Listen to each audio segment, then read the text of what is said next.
Hey folks, we are going to be going over two pretty important recent studies that we covered in the morning show, but in a little bit more depth here. So let's get right into it. First, a story about heart rate variability. And so the first question is, what is heart rate variability? That is the fractions of a second difference in the time between heartbeats. So let's say your heartbeats are about 1 second apart, but it's actually 0.99 seconds between beat 1 and beat 2, and then between beat 2 and beat 3, it's 1.001 seconds. Something like that. It's a tiny, minuscule amount. It's not blown up all the way to an arrhythmia, although an extreme heart rate variability can qualify. But essentially, that's what this is. We're talking about the difference between your beats and how much time it takes for your heart to beat again. Now, this is not just about your cardiac system. It's also about your nervous system. And so these are two things that work together.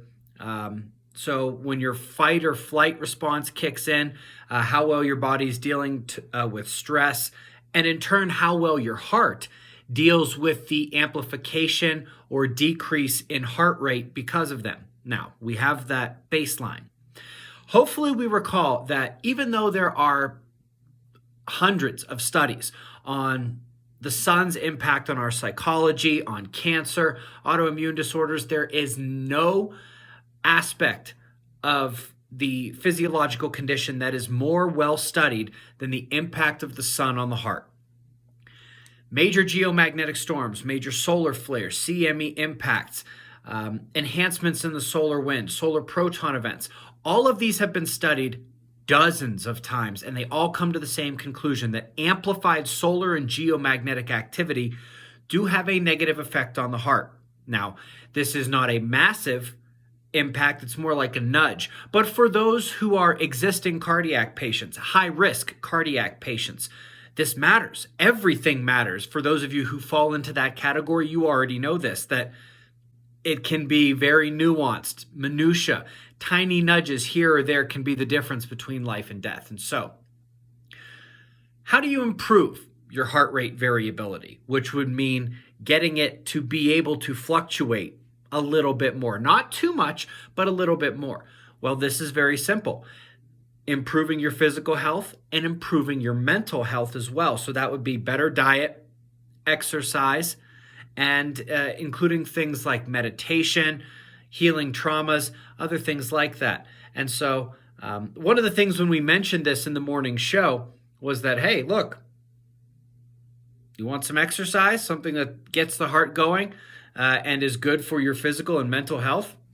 Have more sex. And of course, we said that, and we could have picked any number of things, although that one is accurate, but we picked that one because the other big study we had that morning was about erectile dysfunction and cosmic rays. Yes, we have hundreds of studies on the impact of cosmic rays on everything from your psychology to autoimmune disorders to cancer, stuff with your heart as well. But nearly every process in your body, whether that's vascular health, whether that's ion channel mediated cellular processes, things like that, they are all impacted and able to be impacted by cosmic rays. And so they finally did this study and they found that yes, excess cosmic rays can affect erectile dysfunction. Two things I want to mention with this. One, this is something, guys, we got to pay attention to because, of course, with Earth's weakening magnetic field in the ongoing geomagnetic excursion and magnetic pole shift, one of the key features is the weakening of Earth's magnetic field, which blocks out those cosmic rays. And so we are at an excess rate of cosmic rays, and that is only going to continue to rise as the geomagnetic excursion continues. So, what do you do about this? Well, if you are ultra virulent, you are a 19-year-old guy, you're very active, your testosterone's through the roof, it's not like you're all of a sudden going to be struggling. But that doesn't apply to everybody, does it? That doesn't describe everybody, does it? There are things you can do to guard against this. First, you can boost your testosterone. Now, I'm not going to go too much into this. There's a million ways to do it. I am not as big of a proponent or in favor of popping some kind of a pill, but with diet and exercise, you definitely can. And included within that is more sex. Now, that is very specific because, guys, you know I am also a huge proponent of quitting porn.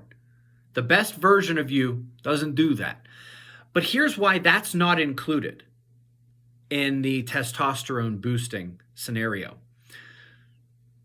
When you have sex, there is the interaction of the body fields. There is the actual chemical interactions as well, both chemical and energetic. And there's also the both conscious and subconscious processes that are ongoing with that. And it has been shown in many studies that having sex boosts testosterone. Watching porn and doing what you do when you watch porn makes it go down. This is a key thing. And so I thought these kind of went well together in a really good way. Hopefully this is a bit more informative or baseline informative if you missed that morning show. The other thing to mention is that in terms of not just reacting to the cosmic rays, but blocking them out. This is why we made that video on the body energy fields and how to strengthen your own body's energy field. I think everybody watching this video knows that the Earth has a magnetic field that protects the whole planet.